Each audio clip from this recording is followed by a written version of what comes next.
It is Monday. Welcome to the show. I had to think about what day it is. I'm Sean Stiers along with Vince D'Addario. It's been a crazy weekend. I tell you, I've got stories. I've got stories to tell. Tommy Guns came in asking about the wedding. I've got stories. Man. Should I save it for a little bit? Should I tease it? Let a few more people, turn on the radio, turn on their YouTube channel? I'll tell you what, this one is your story, but I thought you were messing with me when I first got that text. I'll just say that. I think a lot of people, when they first heard like what was going on at Jesse and Naomi's wedding, that's what we're talking about. Jesse, of course, who's here with me a couple of days a week, my one and only from my household, got married over the weekend in Canton, Ohio, and something happened during the weekend that was very unexpected. That's an understatement. And like I said, everyone kind of thought, I think everyone thought it was a joke when they first heard the news. It was not a joke, though. Just the way it all happened, and with everything that has happened, with the show, I guess is the best way to put it. Like, what are the odds? I'll just say that. What are the odds? So, I know. Yeah. Mad14ND says 45 minutes from where he grew up. I do have to say, it was great to have David Webb there. He was everything that I thought he would be. As he said to Tommy, he was surprised he wasn't at the wedding because there was, it was a great time. Half dozen IB members were there, open bar. We were no way partied it. Well, I'm just kidding. Of course, but I was surprised actually. There may have been crashers. I don't know. They weren't like in at the tables. There was no room at the tables, but you were focused. Easily just walked in. There was an open bar. There was an open bar at the rehearsal dinner the night before, and yours truly was responsible for the tab there. Again, I'll share what that tab was in a little bit. I'm just going to tease everybody. You are a tease. I'll talk about it. I just don't think people are going to believe it when I tell the story. I don't think they will either, because I could barely believe it when you were telling me what was going on, and I was just like, oh my goodness gracious, how is this happening? But did not get married at the Hall of Fame. We drove past the Hall of Fame a couple of times. Nice. But no. On the way in and out? Yeah. On the way in and out of the unexpected trips that we had to make. Put it that way. Man. I know. Now that I've teased everybody and made everybody mad, you're just going to have to keep listening to the show if you want to hear what it was. I promise I'll do it in the second segment of the show. There we go. Okay. I won't tease you and make you wait forever. But it's just a nutso story. Because, I know a lot of the details, but I'm sure there's still stuff that I don't know. So I'm actually looking forward to hearing most of this as well, because I'm still kind of stunned. And I texted Vince, and he was like, what? Are you pulling my leg? You've got to be kidding me.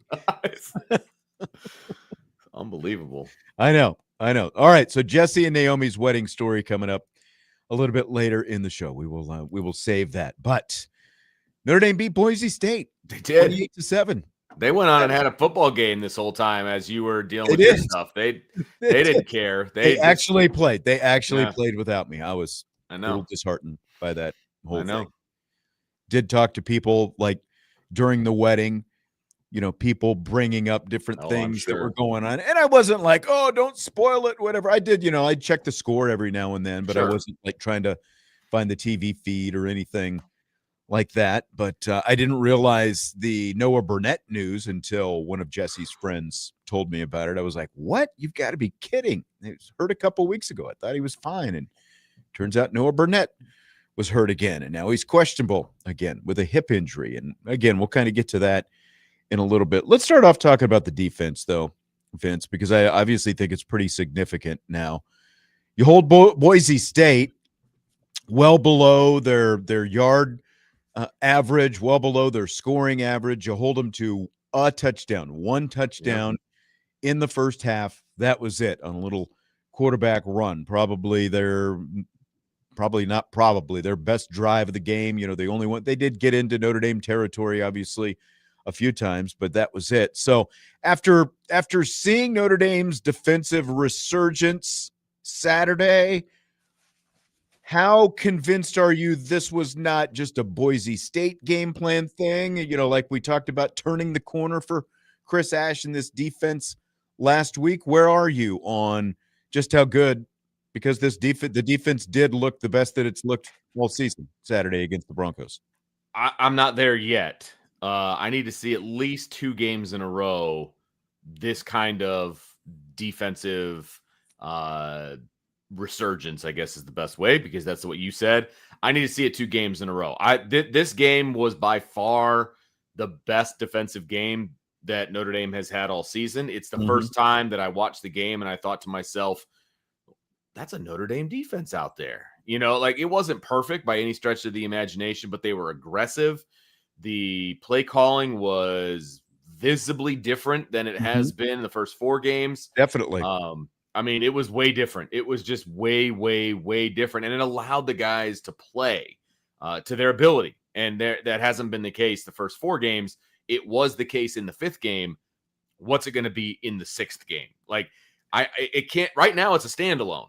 You know what I mean? And so if it is something that continues into game 6, into game 7, etc., then I'm on board. Then this team has an opportunity to do something, potentially special.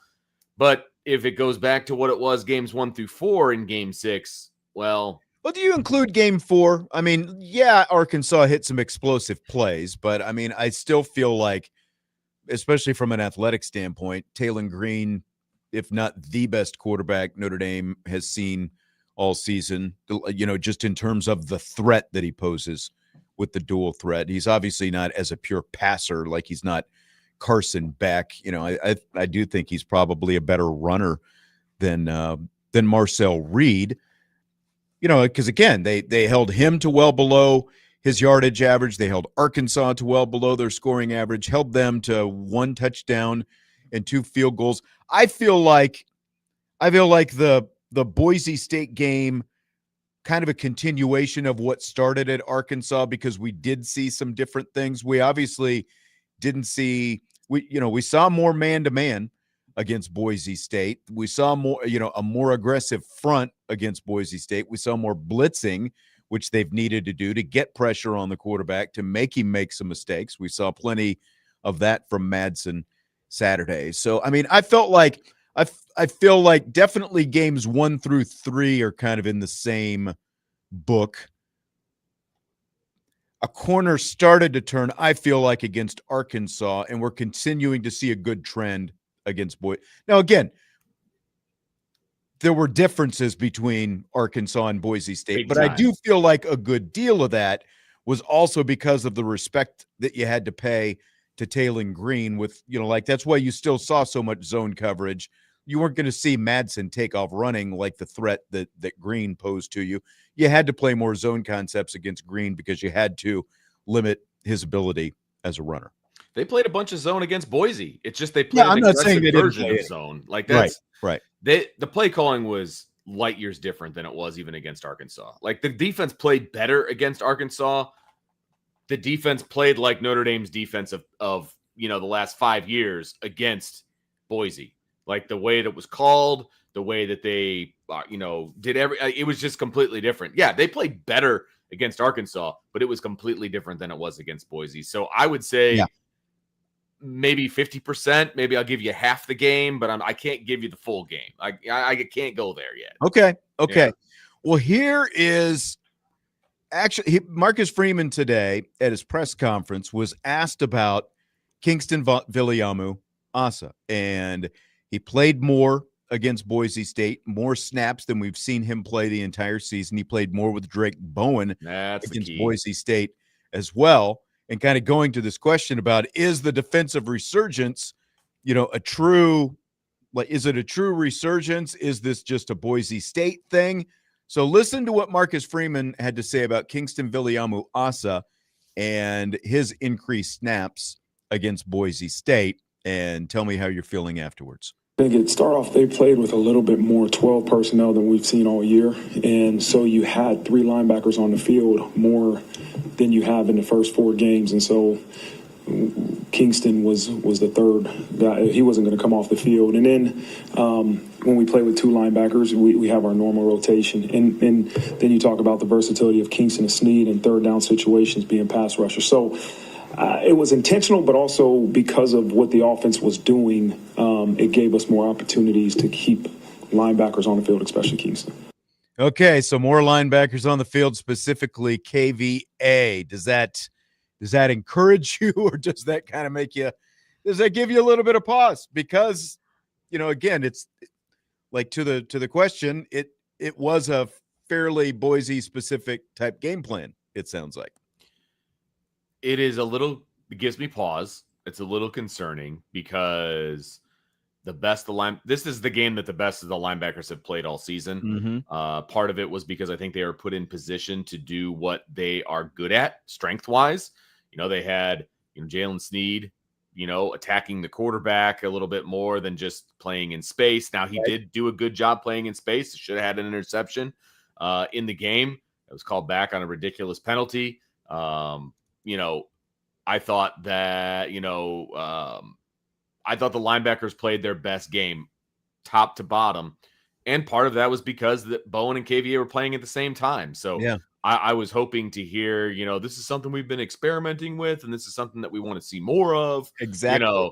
That's what I was hoping to hear, but I didn't hear that. So that does give me a little bit of pause, Sean. Yeah, I mean, KVA, he played 62 snaps, which is the most he has played in a game this season. But again, you hear Marcus Freeman talking about it. It's like, well, they got more 12 personnel, so we had more 3 linebackers out there. But he also, I think, played maybe one of his better overall games of the season against Boise State. And again, how much of that has to do with the fact that maybe you're guarding less space because of the fact that you have one more tight end on the field, and so you've got one less wide receiver and that kind of thing.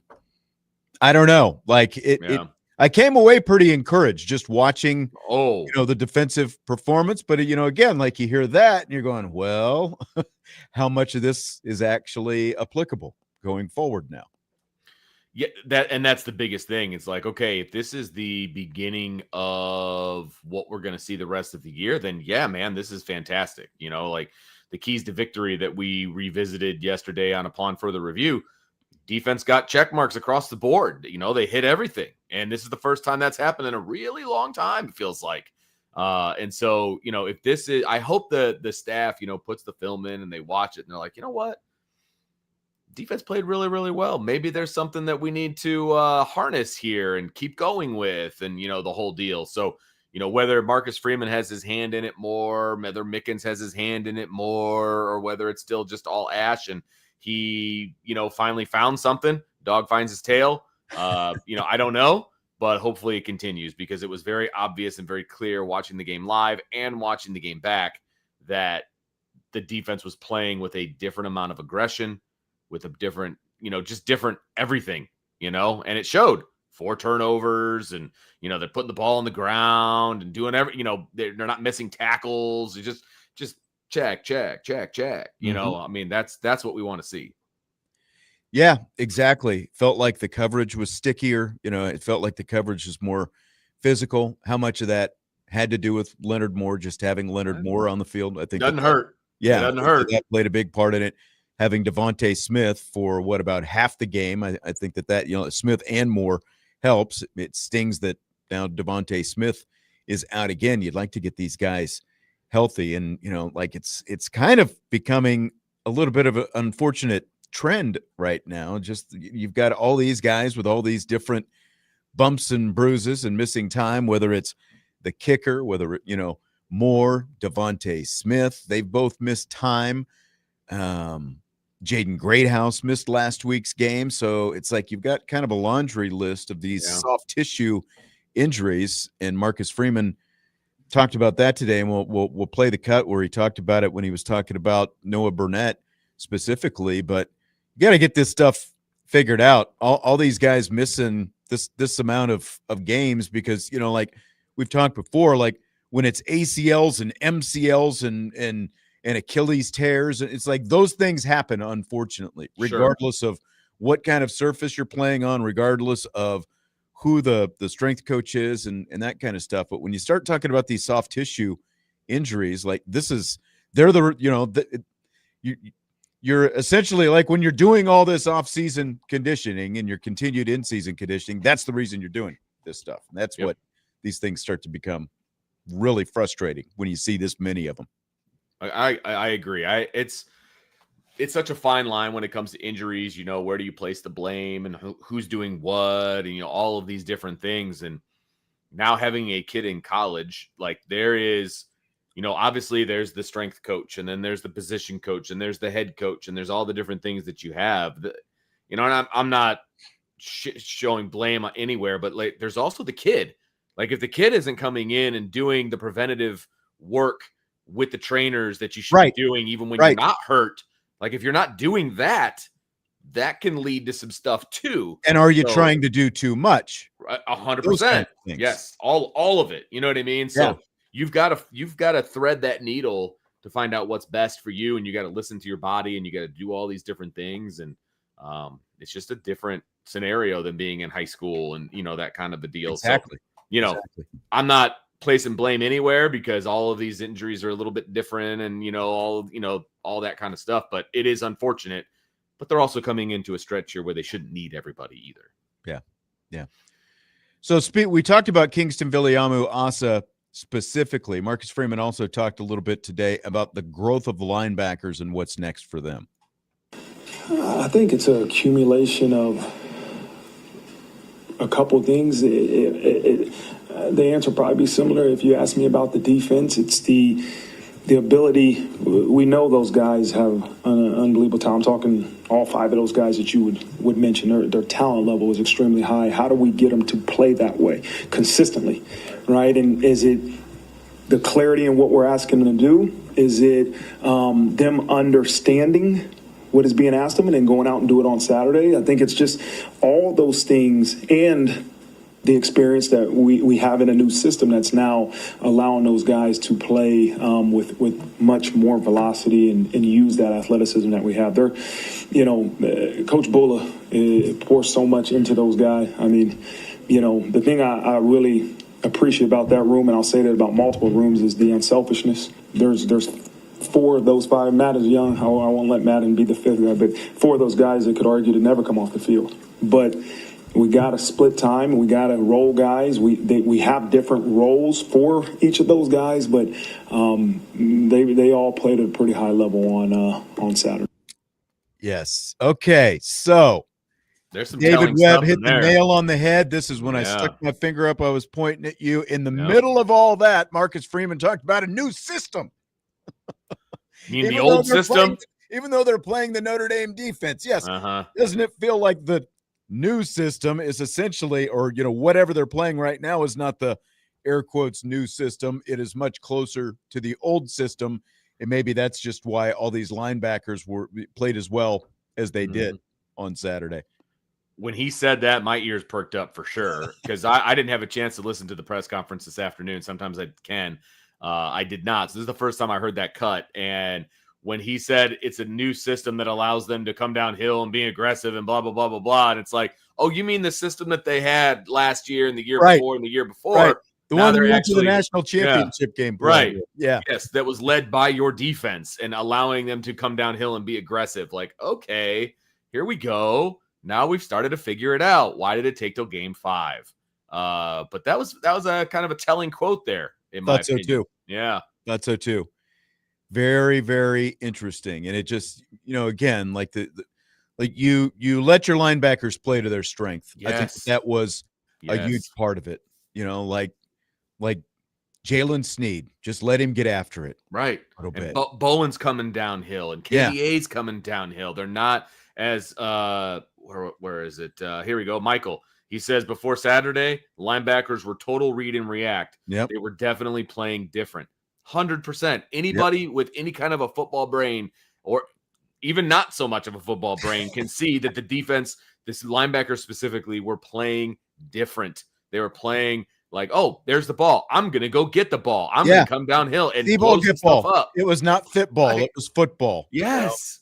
For the first time in 5 games. Like, let's go. What's so that's why weird. What's weird is Marcus Freeman has not talked a whole lot about football versus football this year. I asked him once about it a couple of weeks ago, but you hadn't, like in the past, he would be, in past seasons, he would talk about it out loud. Like, we've got to get away from football. We've got to play football.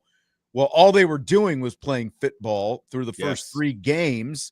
And he never really said that out loud again, because he obviously didn't want to make pointed comments about his new defensive coordinator and all those kind of things. But it was obvious to anyone watching that it was completely different, and the way they were playing was different because of the things that they were, as much as what they were being asked to do versus also what they were not being asked to do, which is play the defense that they played so well for the last 3 years.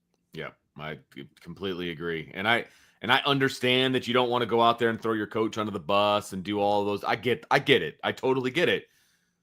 I just wish he would have put his hand into the cookie jar a little sooner, because it feels like it's fairly obvious that that's what's happening. I don't have any confirmation that that's what's happening, but man, this is a different defense than we saw week 5 than we. But I mean, ever since the the memeable face at halftime of the Purdue game during that interview, like, I hope someone saved that as a meme, and they've got the the eye roll that he made talking about his defense, because ever since then it sure looks, again, that's why I think it's a continuation that really goes back into that second half against Purdue. Was it great against Arkansas? No, but it was much better. But they still really good. Yeah. And that's why, again, I think Boise State, like these last 2 games, it's a steady continuation, and we're now seeing them get much closer to where we thought that they should be. Agreed. I'll save his comments on Chris Ash for the next segment. I will also tell the much anticipated wedding story. Get your popcorn ready, because the wedding of one Jesse Stiers. Man. Yes. And things happened. You won't believe it. I still don't, to be honest with you. I need to hear more details. Okay. All right. I'm ready. I'll get into that. It's coming up next when we continue Budweiser's Weekday Sports Beat with IrishBreakdown.com.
Budweiser's Weekday Sports Beat with IrishBreakdown.com continues. I'm Sean Stiers, along with Vince D'Addario. Now decked out in a sweatshirt, Vince D'Addario. It cold over there? I made a bit of a quick change. Still in my school clothes and wanted to, get a little more comfortable. Okay. Getting home from work, but still with my little situation going on, which, it still hurts to sit down a little bit. So I figured I'm going to go sweat pants as opposed to the belt and dress pants. You know what I mean? So yeah, still hurts going on 3 weeks later to sit down a little bit after that appendectomy. Huh? Little 2.5 weeks. Yeah. So not quite 3, 2.5, a little under 2.5, but yeah. But with that said, Sean, I need to know how everything went down at the wedding over the weekend. Need to know what happened at Jesse and Naomi's wedding. So we've got a lot of guesses coming up here. Yes. In the chat. USMA 87, did his tux not fit, or was Jesse so mad his barber wouldn't give him a shave and an eyebrow trim? He did shave himself, and he did a good job. That's no good. Razor burn. It didn't look like the tux looked really good. I'll have to show you. I don't know if you've seen any of the photos on social media or anything like that. Yeah, I only saw the one that you sent me. That. Oh, that's right. And that was well into the evening, where it looked like he just got out of a swimming pool. The boy sweats. He comes. I like when I'm outside and it's hot and I'm especially working out and stuff. I sweat too. He sweats buckets, man, and. At the rehearsal dinner, he had, like a golf shirt on and a t-shirt underneath. And I was, like we were outside doing the rehearsal and the whole thing. Oh, it's outside. His shirt was saturated through. And then, of course, he scheduled the wedding in October because he was hoping to cut down on the sweating opportunities. Yes, I'm sure. Of course, we had one of the hottest first weekend of October's on record ever. Yeah. Yes. 85 plus degrees. And so when I went to check on him at one point and they were doing the pictures and stuff and he had the full tux on, he was already like drenched, the jacket was saturated on the outside. Poor guy. Some other guesses as to what happened at Jesse's wedding. Michael, his guess is I'm going to be a grandpa. Whoa. I am Tenzin, and Joe are thinking along those lines as well. No, it was not a shotgun wedding. It was nothing. This was planned. This was This was planned well in advance. Okay, so I'll just get to it. Let's get into this. We get into Canton, Ohio, where the wedding was. Gervasi Winery, beautiful place, outdoors, the whole thing. So we get in town Thursday night. Rehearsal dinner is Friday night. So go to the rehearsal dinner. Well, we do the rehearsal first, go through the rehearsal, the whole thing. Things are going great. But my wife, not feeling well as we're out there doing the rehearsal. And she's like starting to feel a little sick to her stomach. Reversal of fortune, quite honestly. Some stuff came up and the whole thing. And I'm just thinking, okay, mother of the groom nerves. Sure. Right? That's what I'm thinking. Because my mother-in-law, our wedding weekend, actually completely lost her voice. And so I'm thinking, it's in the genes. Just some nerves, it's getting to her. Super stressful, firstborn, all of it. Yeah. Yep. So she's not feeling well during the rehearsal or during the rehearsal dinner. Didn't really eat anything during the rehearsal dinner. Yeah. I still I did my toast and the speech and all that. How did that go, by the way? I felt like it went pretty good. Bobby gave me some good advice. He had done a couple, as a groomsman or best man kind of thing. He had done a couple things. So he gave me kind of a format to follow. Nice. Okay. I followed it, worked a couple little funnies in there, got a little tear. There we go. The bride to be at one point, and you hit all the markers, man. 2 laughs. That's right. Compliment the the bridal party, and make a joke about a couple, nice. Like the co-best men in the bridal party and that kind of. So I felt like it went pretty good. I've got it on video. Maybe I'll send it to you. I need to see that. That's well played though, and I'm surprised that might be the first bit of good advice you've ever gotten from Bobby. So that's exactly right. That is not a lie. That is the one and only piece of good advice I think I've ever gotten for Bobby. So rehearsal speech goes well. Nice. My wife's not feeling well after the rehearsal. We go back to the hotel, and then all of a sudden, like, she is in severe pain, like midsection, severe pain. I go to Walmart. I buy her, like a heating pad. I buy her Pepto-Bismol, all these different medications. I spent $60 on stuff at Walmart. Come back, tries to lay down. Pain is even worse. Mm-hmm. So I'm like, all right, we're going to have to bite the bullet here. We're just going to have to go to the ER because the wedding is tomorrow. And for you to have this kind of pain, I'm like leaning towards, I think I know what it is. And I think we need to get to the ER, get this process started. With any luck, if it's what we think it is, maybe you'll be out tomorrow. So we do the ER thing. I won't, by the way, from the minute we walked in the hotel room, from the minute we walked in the hospital, anyone and everyone who came in front of my wife, my son's getting married at 4 tomorrow. Yep. Everyone knew. Yes. Everyone knew. Right. So I'll just cut right to it. Severe pains that, they get her in there, get her checked in. They do the scan, appendicitis. 2 weeks to the day after Vince had appendicitis. 2 weeks to the day. My wife has appendicitis. So my goodness. Spends the night in the ER. I had to leave in the middle of the night because I had to, like, my daughter, who's, has special needs, and she was part of the wedding as well. So I had to get her to where she needed to be. They finally had my wife somewhat sedated by then. So they get her in, again, remember the wedding is supposed to start at 4:00. We're waiting. They didn't get my wife in to get the appendix out nearly as promptly as here in town when Vince had his out. She got in. Surgery started at 11 a.m. They closed somewhere around 1:00. Fortunately, the surgeon who did it comes out and, like he's talking to me and my wife's parents, kind of telling us everything that happened. Really good guy. But it turned out it actually burst. Like it burst. And so there was a lot of other like infected stuff that ended up in her stomach, and he had to irrigate it and, drain it over and over to make sure that it was all out of there. Because of course he knew what the goal of the day was, because I think probably before she was put under, she made sure that he knew my son is getting married at 4:00 today. Yeah. So he comes out, he's like, okay, so here's what's going on. He, told us everything that happened. He's like, now I'm 50% sure, maybe he said 49%. You're probably going to end up back here later tonight after I let you go to the wedding.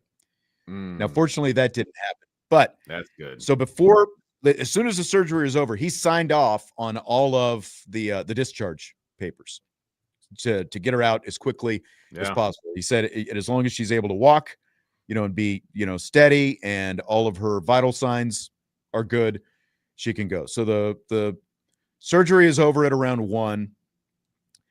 We hadn't told Jesse, by the way. Oh my gosh. No. Well, I mean, I get it. He's got a lot going on, obviously. He doesn't handle stress well. And, oh my gosh. But we finally got to the point where it's like, okay, things now, wedding days. It's like things have to start happening now. Photos have to be taken and all this different stuff. So we didn't tell him until around 12:30. They closed on her somewhere around 1:00 after getting the appendix out. I think we got out of the hospital maybe a little after 2:00. They pushed the wedding back from 4 to 5:30. Oh, and because of this? Yeah. Oh, wow. Okay. Yeah. We didn't tell Jesse. We had told the bride. We were talking with her.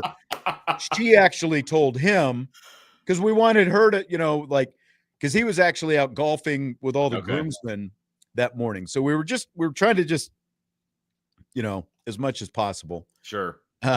So everything went fine. She was drugged up pretty good. Obviously still in a lot of pain, but we got to the wedding. The wedding started at 5:30 and we were there, and she didn't miss it. So, wow. Yes. I will say that I am impressed with Stacy and the fact that she was able to, do what she needed to do to be present and accounted for the wedding and all that goes with it. And since I know very well how that felt, especially afterwards, I'm impressed with that part, and I'm impressed that she made it home in the car, driving all the way home, because that had to be just agony. I can't even imagine. Yeah, didn't complain too much. I'm impressed. Yeah, so it was something. Man, it was. By the way, CJ had the bingo card. CJ and BB's playtime hospital trip. Definitely a hospital trip. Yeah. So that was it. But otherwise, wedding was great. Venue was great. Great. They had a great, cover band playing all the hits. Oh, and nice. Dance tunes and all that kind of stuff. The Zack Attack was what they were called. No way. If you're ever in that part of Ohio and you need a cover band, the Zack Attack. Yeah, did a really good job. But did they play the Saved by the Bell song? Friends Forever. I don't remember that. They did play. Forever. They did play Jesse's Girl though. Oh, so, nice. That's well played. Okay. Yeah. Well done there.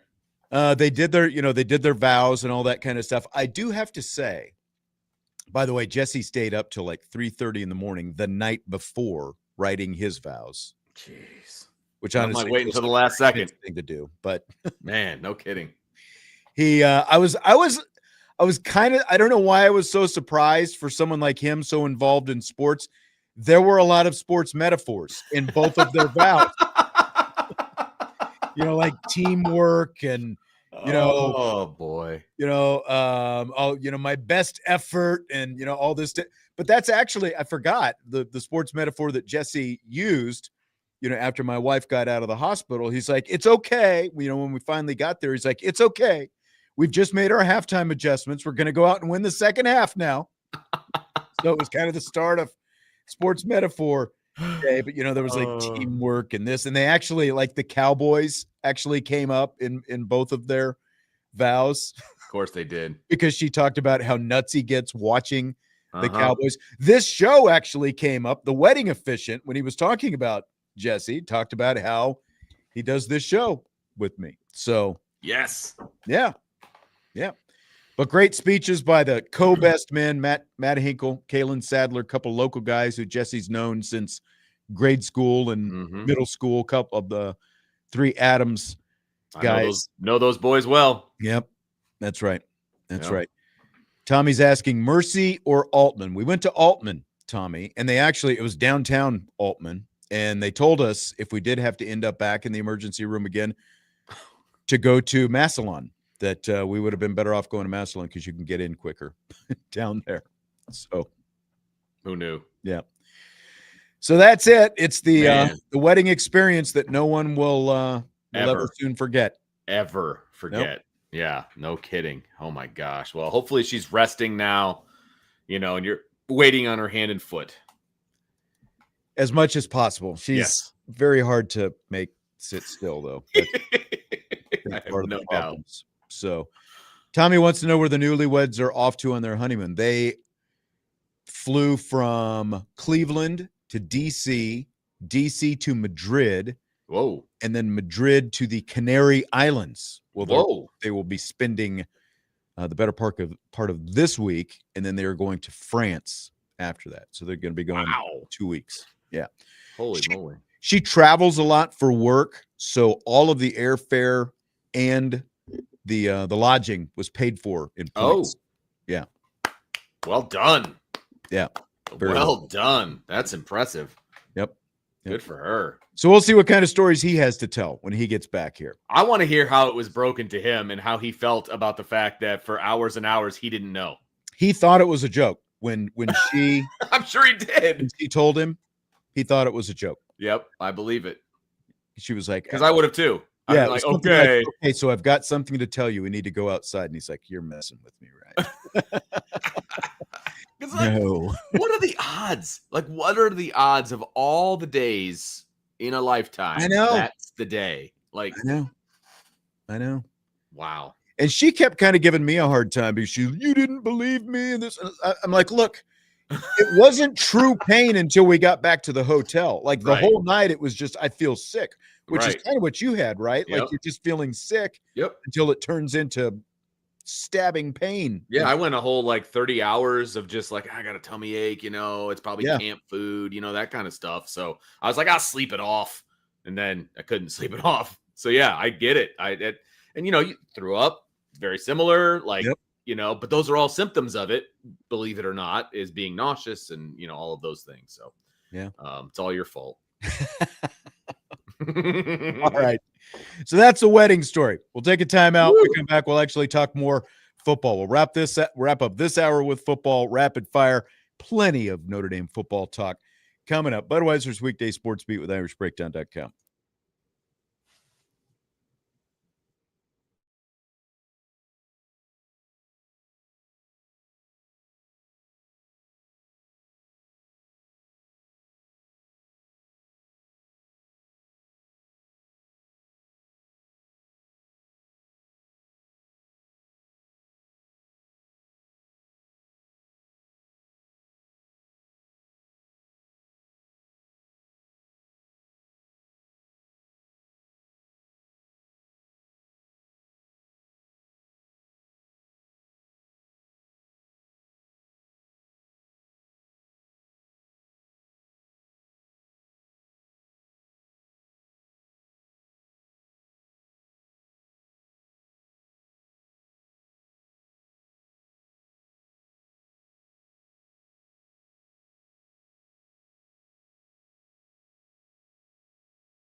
Winding down our number one of the show with Vince D'Addario. I'm Sean Stiers, Budweiser's Weekday Sports Beat with IrishBreakdown.com. We can resume football talk now, Vince. Sounds good. Listen, I was entertained by the whole story. So there was a lot going on. Like just a normal wedding story would have been interesting, but I know. You throw a little case of appendicitis in there and it gets real interesting. I know. Did you find out anything that, like any details that were lacking? No. Okay. I appreciated it. I think I've got everything now. Okay. So yeah. The one thing I got out of that whole story was that she's probably tougher than I am and will probably heal up much faster. I was amazed. I do wonder like when the appendix actually did burst, because I think that's like she kept kind of getting pushed back. Some people were, more of a priority in front of her. If they had known like how close to the thing bursting, right, like how that might have changed. I'm sure getting in. I'm sure, because I didn't have the burst. So, she had that whole thing going on. Because, yeah. Mm-hmm. Tommy wants to know how long they've been together. When did I know as a father that she was the one? I think it's roughly 5 years-ish that they've been together. Wow, has it been that long? At this point? Yeah. Yeah. Wow. Time flies. Because I remember the other one. The one I think probably prior to this, when he was still in town. Yeah, that's the one I remember. So that one was the one that was like, can be nice, but it's like, yeah. When you talk about the high maintenance scale, yeah. But like you could hear, like it definitely reaffirmed like a lot of the thing, like when the best men were talking and the maid of honor and things like that we're talking about them, like you could hear that they saw the same kind of things in terms of the connection that they have. And I won't say that like you knew or that I knew right away, but probably somewhere with the, between year 1 and 2, you could just see that there was a different kind of, ease and comfort than with previous girlfriends that he more had. of a lasting, something that you could build on kind of a deal. Yeah. Right. I got you. Right. Swang Dong, as his wife says, he says women are tougher than men. Yep. One thing that none of us men have gone through is child labor. So, correct. Childbirth. So, yeah, we were there for the labor, but we weren't feeling it. Right. Yeah. Mm-hmm. Yes, we were there. We were there. We don't go through that though. It's a little different. Made sure not to complain about the couch that I had to sleep on in the room there. I'll go ahead and play this cut. Marcus Freeman talked today about Noah Burnett being injured again. I do have something to say about this for sure. Okay, so here we go. Yeah, it is a constant conversation on cause and effect, right? Like what happened and how it happened and the return to play, and he feels healthy, and then all of a sudden, we get a muscle strain. And with Noah, it wasn't the same injury. With Devontae, it's the same injury. He calf strain, and he re-aggravated his calf strain. With Noah, it was a different injury. And so we got to keep figuring this thing out, right? And nobody's ever going to be okay with soft tissue issues saying we're unlucky. It's cause and effect. And so it's being able to communicate with Noah, and maybe it's a kid saying, I feel good. Okay, let's go kick you.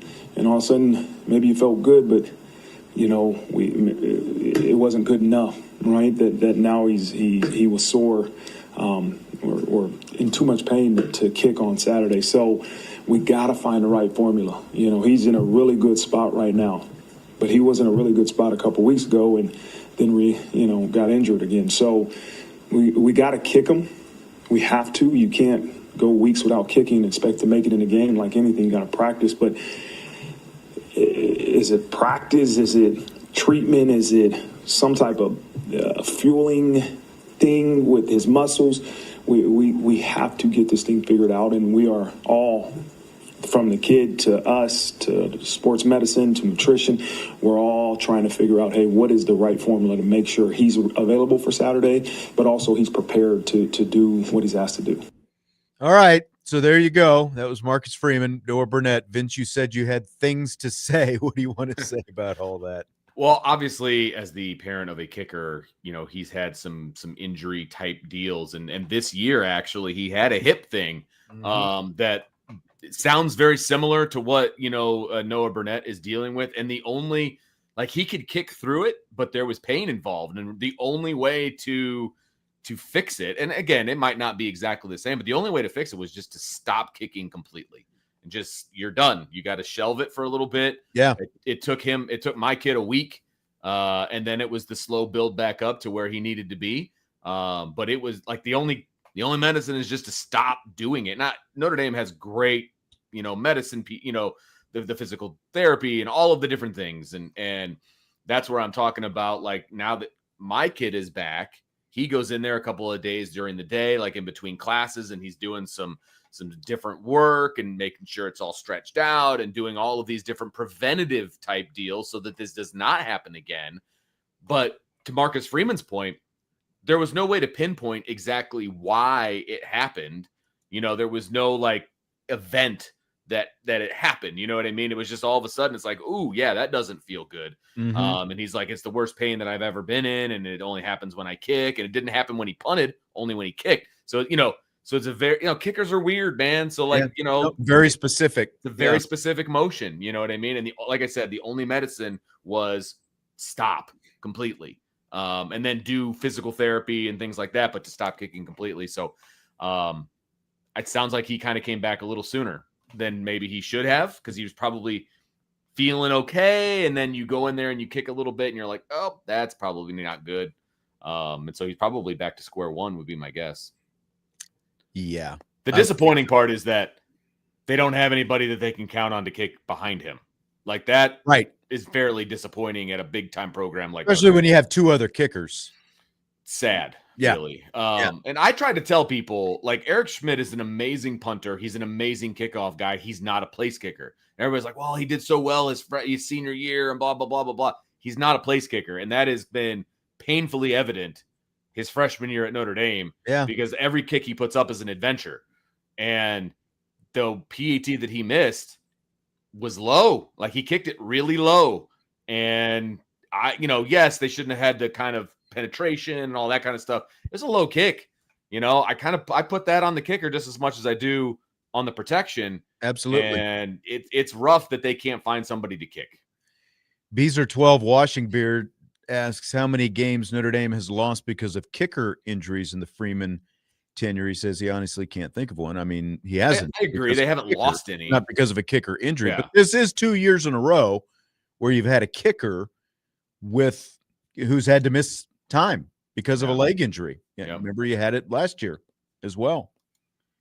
Yeah, no, 100%. And again, with the roster limits and all of those things, it's like they don't have anybody that's good enough to back him up. And I get it, because if you're good enough to be the Notre Dame kicker, you probably don't want to be a backup. So you're probably playing someplace else. Like, I get all of those things, but it's still very, very disappointing. And it's not on a coach. Would you head over to the soccer field? Start auditioning guys in the middle of the year? Or at least asking how many of them kicked in high school? The Diomede kid, or however you say his last name, like, he could probably get you by with what you need to do. I don't think you're going to be able to find somebody that's just going to walk in and be able to kick 40-yarders. Right.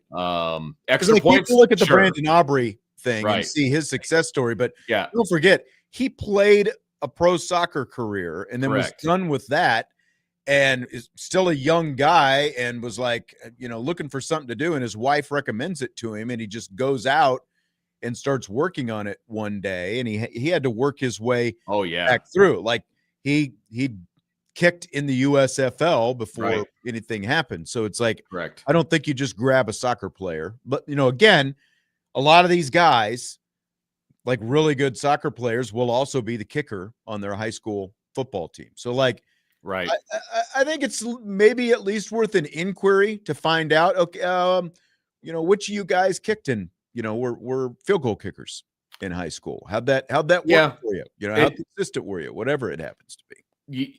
I don't know all of the rules about bringing guys on if they're under scholarship, and you know what I mean? Like, there's so many more rules about that now. That's true. You'd probably have to switch them over to a football scholarship. And do they have a football?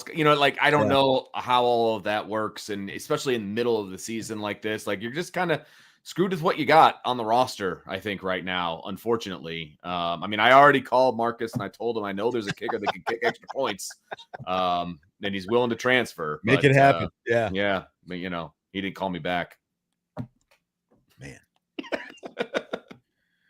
All right, we'll take a timeout. Rapid fire coming up in hour number 2. Plenty more Notre Dame football topics still to come. Budweiser's Weekday Sports Beat with IrishBreakdown.com.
It's hour 2 of Budweiser's Weekday Sportsbeat with IrishBreakdown.com, along with Vince D'Addario. I'm Sean Stiers, and Vince, are you ready for rapid fire? I can't believe we're here already. Let's go. I know. Just flew through with stories of weddings and appendixes and everything. The first part of I know, right? We got right here. I'm going to play you a cut. Cooper Flanagan, some good news for the tight end that Marcus Freeman talked about today. Here's Mr. Freeman. He's getting closer. He started to get a little bit of reps last week in practice. We'll see. We're going to try to add a couple more reps to him in practice to try to work up that capacity of how much he can do in the game. And you know, again, it's the value, right? Like, we need to make sure that when he's back and ready to roll, we can get the most value out of Cooper Flanagan. He would be a huge addition when he's ready, you know, and I don't know if it'll be this week, next week, but he's getting closer. And right now it's just not the injury anymore as much as the capacity to, you know, give us what we need on the football field. But he's an impact player. And so when we're able to get him back, you'll see him out there on the field for sure. All right, so things trending in the right direction for Cooper Flanagan, who made the injury report as a questionable guy after tearing his Achilles in the Sugar Bowl last year. So, I don't know, Vince, how big a news is this? I think that he would be the second best tight end on the roster if he's healthy. And, you know, that's an upgrade, right? I think the Washington kid is decent. He did not have a great game. Like, he's been steady throughout the season. He did not have a great game against Boise. But that could be an aberration. So I'm not going to, knock the kid for that. But I think Cooper Flanagan's a better overall tight end. He's not just going to be in there for blocking purposes and things like that. So if he can get to 100% health, that makes this offense even better if that's possible. And that's the thing. I just think he gives you more quality depth. Yep. I don't think you want to rush him back too soon. Agreed. And I think that Marcus Freeman knows that. But I think that, like you said, like, Washington has been good. Yeah. But at the same time, if you had a guy like Flanagan, I think that if Flanagan was 100%, I mean, the guy played in 13 games last year. I think that he would probably have played in every game this year and would probably be the number 2 tight end right now. So 100%. Yes, I think it's 100%. really good news for them. And, the other side of that is now Washington is going to have to continue to work even harder if he wants to keep his place out there. And I would say, considering Flanagan is questionable for this week, he's not going to come in and instantly be the number 2 tight end. You know what I mean? Like, they'll slowly bring him back. I mean, it's way too early in the season to be talking red shirt and things like that.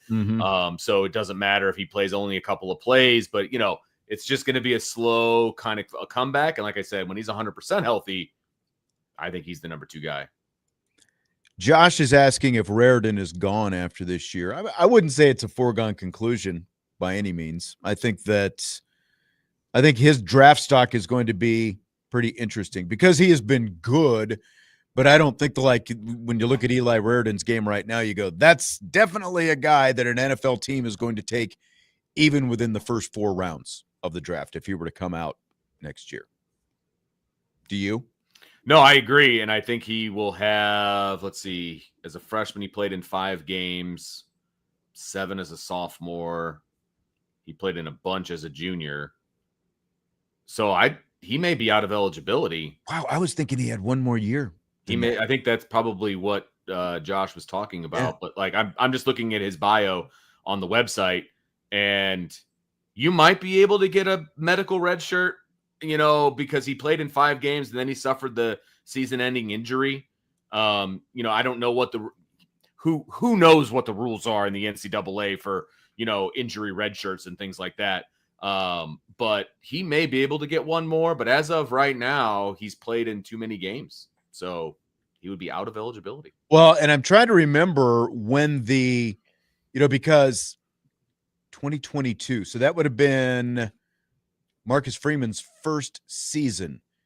And I want to say it might have been that year because, it was the 4-game redshirt exemption came in before that. Oh, yeah. But it was either 22 or 23 where they added that 5th game where like if you played in the bowl game, you could still. Sure. So technically it went from 4 to 5. So I don't know if there's some wiggle room there. Sure. That kind of thing. So like I said, with the season-ending injury kind of thing, you know what I mean? So it's like, yeah, I don't know. And maybe he doesn't even pursue that as a potential. Maybe he's done with college. You know what I mean? Maybe he's just mentally done with college. It's time to move on to the next level. But yeah, that will be interesting to see if that's something that he wants to try to pursue. For sure. Okay, describe CJ Carr's game against Boise State in one word. I would say, now this is for CJ, right? It was average. It was average. Just CJ. Yeah. You know, or for CJ. Yeah, like that was an average game for CJ Carr. And so I'll say average here. He's been playing on another level the first 4 games that he's been allowed to actually, play. So maybe you don't want to count the Miami game because he wasn't really even allowed to really do a whole lot. But the next 3 games, he was playing at another level. He dropped back a little bit, and he'll be the first one to tell you about it. He was not happy with his performance, but it was still better than, like, his numbers were still not terrible, in this game. I mean, he still, completed 65% of his passes. He didn't play terrible. He played average, and this was a little bit of a dip. I fully anticipate he'll be back because, like, some of the throws that he missed, we've seen him make in the first 4 games. Like, it's not like, oh, I know he can make it. I've seen it in practice, whatever. We've seen it in games. You know what I mean? So, like, a little bit of a dip. I think he'll be right back to where he needs to be. That's it. My word was solid. Yeah. Like average, solid, whatever you want to call it. I mean, he was still 15 of 23. Didn't quite get to 200 yards, but no turnovers. Was never sacked. Right. And, again, did he play his best game? No, but he played well enough. This kind of goes back to what Marcus Freeman was talking about last week when he was talking about Carr and his competitive. He played well enough for Notre Dame to win. They left some points on the field out there, especially with that drive that you get freaking fourth, or you get first and goal at the 1, and then they get the penalty, and then it ends up 4th and goal at the 1, and they get nothing out of that first drive. So like played well enough to easily have another touchdown on top of that. Maybe that kind of changes the perspective. Maybe because the game was so close in the first half and you're trailing a little bit, maybe that skews it a little bit. He didn't have a bad game though by any means, and I think that's probably the best defense that he's going to face the rest of the day. They brought a lot of pressures on him, and again, didn't sack him and he didn't turn the ball over. So if that's the worst game that he has, he's going to be all right. Notre Dame's going to be all right. So yeah, and Boise brought some exotic pressures, and they did a lot of different things to kind of confuse the young kid, and he didn't do a terrible job with it. And now he has that experience, you know what I mean? And so I think it's only going to benefit him moving forward. So we'll see how it goes. But again, he's in game 5, and if that performance is average, then I think we're sitting pretty here as Notre Dame people. Absolutely. Fill in the blank. Notre Dame was blank in its win over Boise State. They were, and I've been kind of tossing around some different ideas here for this one, but I mean, they were solid. They did what they needed to do. They covered the spread, right? It wasn't the smoothest game. Some of that has to do with the 24 penalties that were, thrown. It was hard to get into a rhythm, whether you're on offense or defense. But they were solid, like they still moved up 5 spots in the AP poll. You know what I mean? So like, they did what they needed to do to continue to move talk about up. Part of the reason why. Well, I mean, yeah, fair enough. But they did what they needed to do, and I disagree with somebody in the chat that says it was sloppy. And I've heard that. I've heard sloppy. I've heard choppy. I think that the penalties had a lot to do with that. And I don't know if like the fact that I obviously didn't get a chance to watch the game live because I was at Jesse's wedding, so I was able to fast forward and, kind of keep the tempo on the TV going a little bit. And I also knew the outcome. So I don't know if maybe that kind of alters what I'm thinking, but I think like the sloppiness is more about the penalties to me than the way they actually played. Now, again, could they have finished that first drive off or could they have finished it better? Of course they could.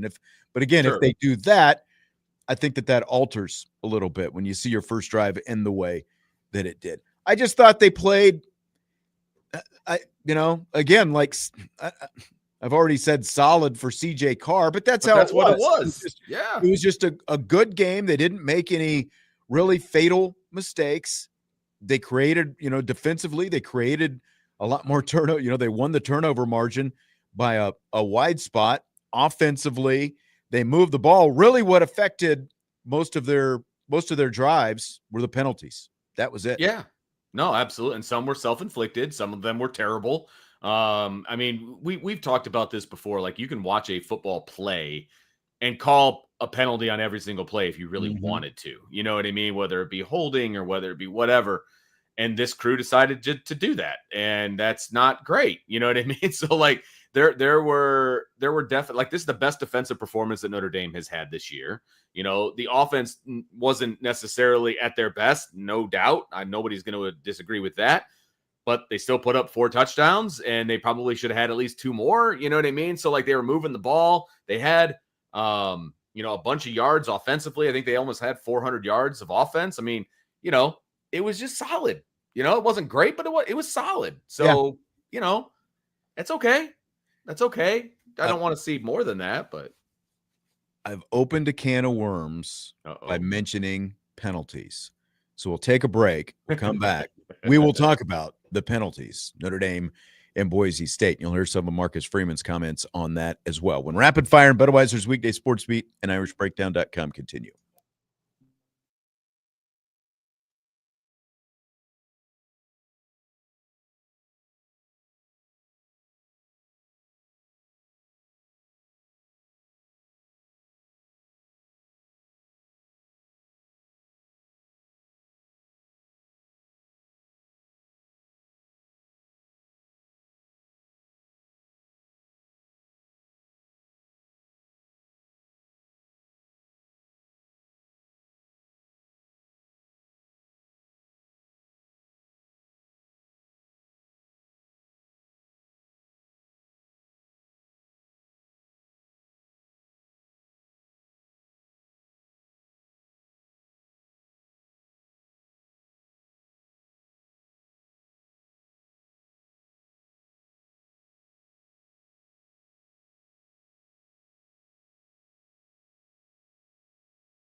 Rapid Fire continues on Budweiser's Weekday Sportsbeat with IrishBreakdown.com with Vince D'Addario, Sean Stiers. Let's talk some penalties, man. Beautiful part of that game. Man. Like it was not good. Like it was there's what like I said, you can call a penalty probably on every play. That doesn't mean that you have to. And some of the ones that they called were pretty egregious and very important parts of the game as well. Here's Marcus Freeman on how the penalties affected Notre Dame's third down situation. On third down, they faced an average of 11 yards to gain on third down out there. I think every drive that we had, except for the one that we went for it on 4th and 8, we tried to throw it to Will Pauling, and it was at the north end, and it was incomplete. Every drive but that one that we didn't score, there was penalties or negative yardage plays, but penalties. Every drive that we didn't have one penalty, we scored a touchdown. That's not the only reason, but that's a huge reason, guys. We can't put ourselves behind the sticks because of a negative yardage play or a penalty, right? And if that's called beating Notre Dame, right? If we don't beat Notre Dame, we're going to be hard to beat, but we can't put ourselves behind the sticks because of penalties. 24 total penalties, Vince, between the two teams for 224 yards. That's blank. And those are accepted penalties, by the way. Accepted penalties. Yeah, because there were a few more that weren't accepted. Very true. It's egregious is what it is. It's egregious. And Marcus Freeman is right. Like some of those penalties were legit penalties, and you can't do that. And it puts you behind, off schedule and all of those different things. No doubt about it. Notre Dame averaged like 4 penalties a game, and they had 12 in this one. Like you can't be an effective football team if you get penalized that much. No doubt about it. And he's absolutely correct.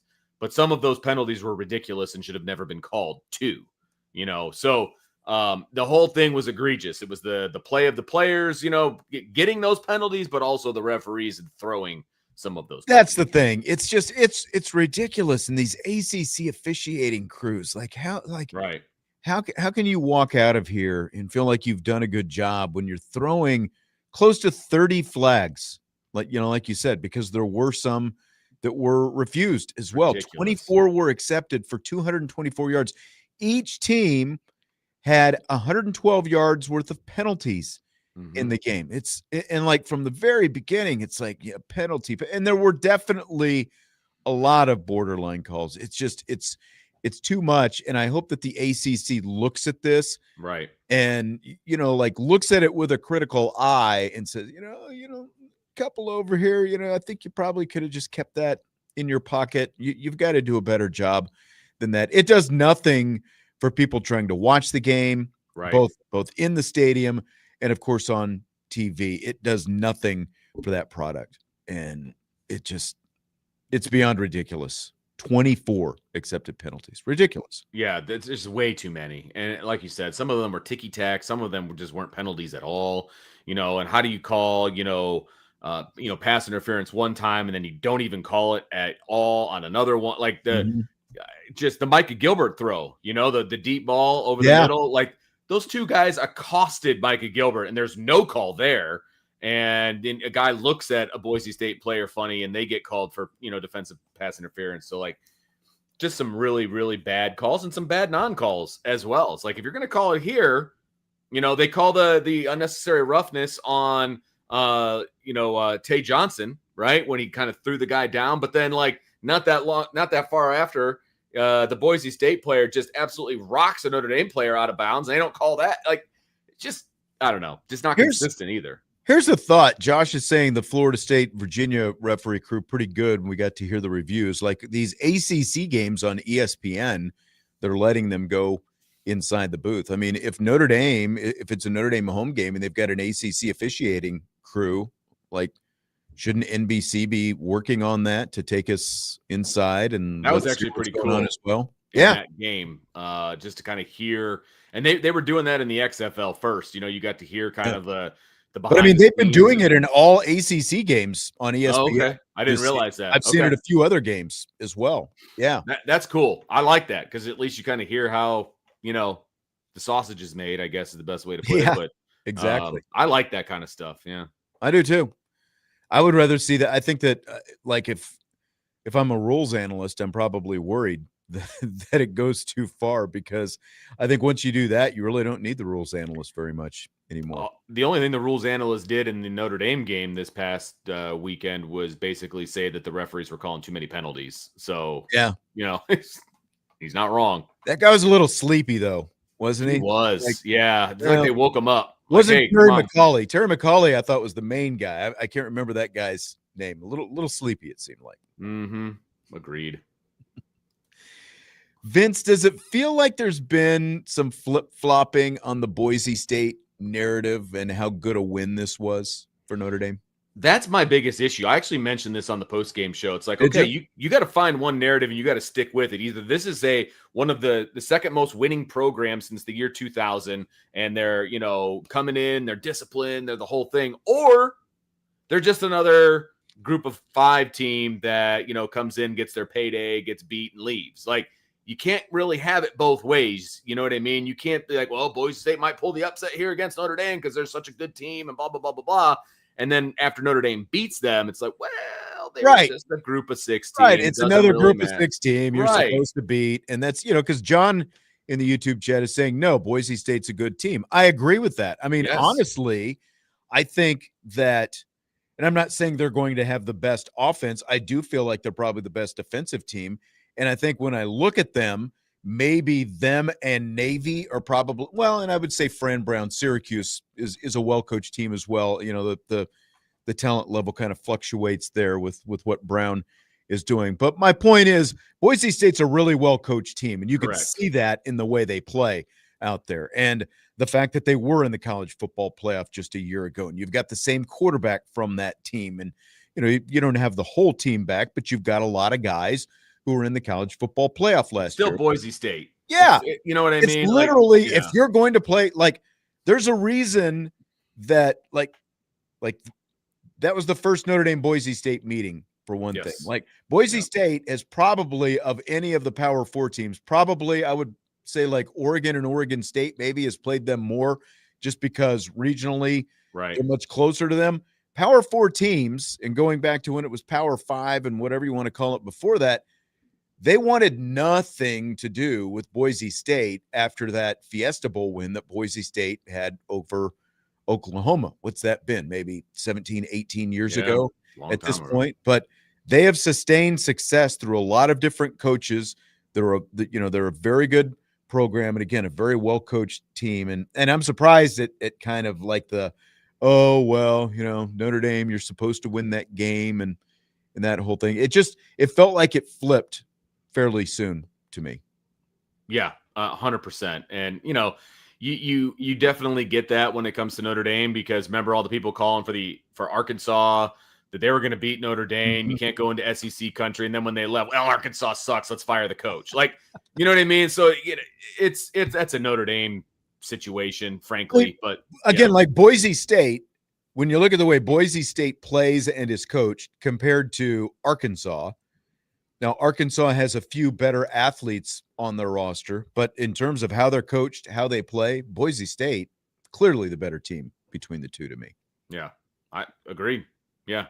They can play defense, for one thing. Right. 100%. Right. Okay, so Wildcat package. We saw it rear its head once again on that 4th and goal. Yeah, 4th and goal at the 1 play. Are you in or out on Wildcat? What do you want to see from this at this point? Well, first of all, as a whole, I'm out because I've never been a fan of the Wildcat formation. I realized that, last year with Riley Leonard running the football was something similar to a Wildcat situation because you're directly snapping the ball and you've got guys lead blocking and he's running the football and everybody on the planet knows it. Mm-hmm. You don't have that situation, and they tried to tweak the Wildcat, and they've got CJ Carr lead blocking for Jeremiah Love. That makes no sense. That makes absolutely no sense. Mike Denbrock has done a great job of game planning and calling plays, and especially the last couple of weeks, he's overthinking it. He's really overthinking it when it comes to this Wildcat formation, dude. Just CJ Carr under center, hand it off to Jeremiah Love, or let CJ Carr do play action and throw it to somebody. You've got such a better chance of making this happen than doing that. And I know Marcus Freeman was asked about this today. I don't have the cut. I can play it on tomorrow's show. We can kind of talk about it. You won't be here, but we can talk about it. Why does CJ Carr need to be on the field? What are you proving? Like, as soon as you line up in that formation, everyone knows what's going on. It doesn't matter where CJ Carr is at that point. And to have him as your lead blocker, I would rather just have CJ Carr off the field and put Jadarian Price 100%. out there with him if you want a lead blocker for him. 100%. Or Jabron Payne, for that matter. Yes. Whoever it is. 100%. Just get him off the field. Just take him off the field. Because putting him out as a wide receiver doesn't do any good for you. Yeah. Because you're losing your hat advantage. Yeah. So take him off the field completely. Bring in somebody that's actually going to lead block. And you can still do whatever package that you want to do. I still say scrap the whole thing and just run a play. But, if you insist on doing it, 13 needs to be on the sideline. Period. Exactly. Period. Exactly. Or maybe that's, your opportunity to bring in the backup quarterback, I guess. I don't know. But that's still kind of that to me is the question. If you're going to keep the quarterback on the field, why don't you just maybe have Kenny Minchie out there? But do you want him lead blocking too? I don't want him lead blocking either. I would rather have a Kenny Minchie package, I guess. Fair. Okay. I should say. But if you're really going to ask a quarterback to lead block, wouldn't you rather have Minchie do it than CJ Carr? Why are you asking your quarterback, right, regardless of who it is, why are you asking your quarterback to do a freaking, hey, let's run an ISO play behind the quarterback? Great decision. Yeah, bring in Justin Fisher. He can play quarterback and lead block for you too. I'm done. I'm done with the Wildcat. Yep. I just don't think they're getting out of it what they thought they were going to get out of it, because again, like they're not doing anything off it. You're like, in that situation, Jeremiah Love is getting the football. You don't anticipate the quarterback being the lead blocker, but you're not gonna, like Jordan. I've seen people mention Jordan Faison. Okay, and somebody just mentioned Jordan Faison in the chat. You put him out there, you bring him in motion, you fake a handout, like do something to, even if it's just eye candy, or have that as an alternative to just handing the ball to Jeremiah Love. Like just, there's a million different options. They're just way too basic. Yeah. And when you add the wrinkle of having your quarterback as the lead blocker, it makes less than 0 sense. Well, and the play that they had the penalty on, I believe, was third down, and they ran the Wildcat and they put CJ Carr in motion, and like they're, and luckily they jumped offside, or it was at a false start or whatever. But like, just terrible. Like you don't have the offensive disadvantage that you think you do in order to run the Wildcat. You got a good offense that you should be able to pick up a yard just running your offense. Yeah. Plain and simple. Here's an alternative. Like it does, and I'm not talking about Wildcat. I'm talking about a traditional run a play. How about go back to Jabron Payne like he was a couple of years ago as your third down back? Remember when he was able to get those tough yards? I realize it was a different running back coach, but I'd rather see that than the Wildcat at this point. I think there's a kind of a laundry list of things I'd rather see that aren't the Wildcat at this point. It's time to shelve that particular plan unless you just set it up completely differently. Concur. It's time to run the regular offense, man. Take our final break, and then we've got some Penn State. We've got some Texas stuff. Oh, let's go. Crazy weekend of college football. James Franklin's complaining again. It's all coming up. We'll conclude rapid fire. Budweiser's Weekday Sports Beat with IrishBreakdown.com.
And we continue Budweiser's Weekday Sportsbeat with IrishBreakdown.com. Rapid fire. Got a time for a few more topics. Oh, yeah. With Vince D'Addario, Sean Stiers. All right, Vince.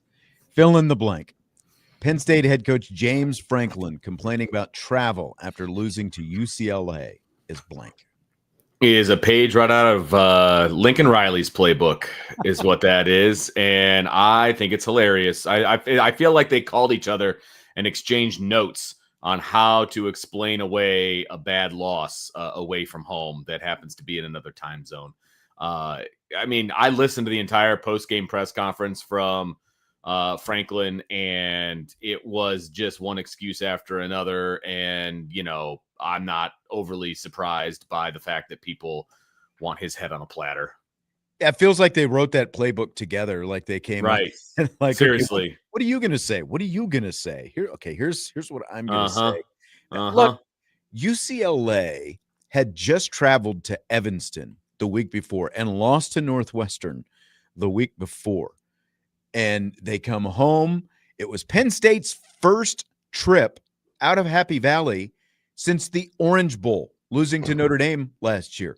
Mm-hmm. They hadn't had to travel at all. Notre Dame goes to California, of course, every year. They've already been to Miami this year. Like they've been back, obviously, back to Miami since the Orange Bowl. And it just, I guess when Penn State flies to California, they've got to take a bigger plane because, they're taking, I don't know if it's more people or equipment or whatever else. I would think that they would be, sending the truck out to the West Coast at the beginning of the previous week or whatever. But so apparently when they fly to California, they've got to bus down to Harrisburg because they've got a bigger runway on their airport. And this is like the thing that he's complaining about. We got to take a bus and then get on a plane. It's like join the rest of the world of people who have to travel, like right. I realize the coaches had nothing to do with these TV contracts, like they didn't sign off on it, but stop complaining about it already because guess what? You've got it. You're probably going to California every year now because you've got USC and UCLA. You're going to have to take some longer road trips. And again, Notre Dame has been making these trips every year as an exactly.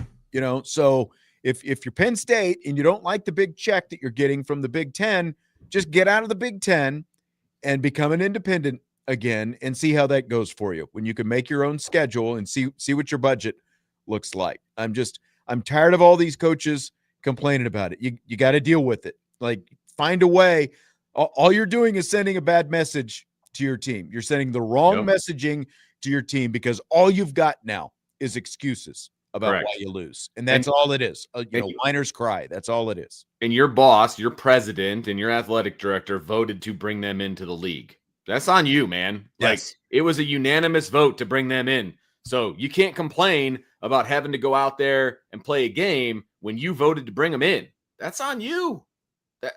Apparently in the Big Ten, traveling is for losers, is what it comes to. Apparently. Should have thought about that before you brought in all these West Coast teams. Yeah, that's exactly right. But, I mean, you also lost at home to Oregon. Exactly. And you know what? You could even kind of explain that away. Oregon's a really good team. They're in the top 5. I get it, even though it was enjoyable to watch them lose at home during a whiteout and all those different things. No doubt about it. But you could at least explain that away. There's no explaining away UCLA. None. Absolutely none. UCLA hadn't even had a lead on anyone all season until they led wire to wire in the Penn State game. Crazy. Come on, man. So let me ask you this. They fell from number 7 in the polls out of the AP rankings this week. They are still number 22 in the coaches poll. Does Penn State deserve to be ranked after losing to UCLA? It's hard because that is a deep, deep fall, obviously. And with Notre Dame, when they were 0-2, they were still ranked. There was a lot of hatred going on there. And, even though they lost to 2 top 5 teams and by a total of 4 points and all of those kinds of things. The problem for me, if I'm trying to defend Penn State or Texas for that matter, it's hard because we're going to be sitting in double digits in October. It's going to be a double-digit October date, and both Texas and Penn State, neither one of them have a Power 4 win. Neither one. That's true. That's hard to defend, man. Like, that's hard to defend. That's the football season's almost half over, and you haven't beaten a Power 4 team yet. That's not a top 25 team. That's very true. That's a great point, because, by the way, this is 2 weeks in a row we haven't seen our old friend Penn State Sports Talk, who used to come in here and troll us. And just a week and a half ago, he was telling us how Penn State was 3-0. Looks a little bit different today, I think, when you're looking up at that big L to a team that was 0-4. And I mean, I agree. Like, it is a steep fall from 7 to out of the rankings. It is. But Jerry Neuheisel became offensive coordinator. He had like 2 days to put an offensive game plan together, and he didn't just put together an offensive game plan. He changed the whole offense in 2 days' time. Nico Iamaleava, how do you say his name? I can never say his name right. Iamaleava. Nico definitely played his best game of the year. Like, I think Jerry Neuheisel, you've obviously got an interim head coach. I think Jerry Neuheisel may have just made a case for himself as the head coach when this whole thing is said and done. Why not? Like, what have you got to lose if you're UCLA at this point? I know. But I mean, I do think Penn State's probably better than Iowa State and Arizona State, who are still in the polls. Cincinnati in there after knocking off Iowa State, by the way, handing them their first loss. Cincinnati's becoming a little bit of a darling. But I mean, the point that you made, you still haven't beaten a Power 4 team. So until you do, and you just lost to one of the worst Power 4 teams there was. So until you do, I don't think you probably deserve to be ranked. Yeah. I mean, they'll climb back in at some point, I would think, because they're not a terrible football team. They're just not an elite football team. So they'll probably crawl back in at some point. But yeah, I mean, this is kind of a wake-up call if you're a Texas fan or a Penn State fan. Like, you're not playing well enough. You go out to UCLA, you lose to a team that doesn't even have a head coach, and you go to Florida and you lose to a team that wants to fire their head coach. Like, exactly. You can't lose to those teams. I don't care if it's on the road. That doesn't matter. Yeah. Yeah. and to your point about Texas, I think that's kind of where it's at. They really haven't shown it's what's amazing to me right now is, now granted, Clemson obviously won over the weekend. Penn State, Texas, and Clemson were all considered national title contenders. They're all top 5 teams. All ranked in the top 5 at the beginning of the season. Yes. Yeah. Yes. And just nuts to see where they are right now. Because again, now, does Notre Dame have 2 losses? Yes. But comparing Notre Dame's 2 losses to those other teams' 2 and 3 losses, completely different area codes that they're in when you make those comparisons. And we're sitting here and we're complaining about the Wildcat for Notre Dame, rightfully so, all of the things that we just said. But how would you like to be Penn State right now? And they had 4th and 3 from like the 3-yard line, and they just decided to run the quarterback up the middle. Yeah. What a terrible, terrible play call on the final play of that game, where you had an opportunity to tie up that game. Yeah. And that was your play call. Especially with that quarterback. Correct. Running. Like, he's supposed to be this, first-round draft pick in the NFL, and you don't even let him throw the football. That tells me pretty much everything I need to know about Drew Aller and what his coaching staff thinks of him. Yep, exactly. Crazy weekend. A crazy weekend of college football. And it's, again, like when you look at where those 3 teams are right now and what this season is, Iamaleava. I'm going to have to go find a pronunciation. There's a lot of consonants, a lot of vowels, a lot of syllables. All right, Vince, I will talk to you later, sir. Yes, sir. He's Vince D'Addario. I'm Sean Stearns, and we will talk to you later. Budweiser's Weekday Sports Beat with IrishBreakdown.com.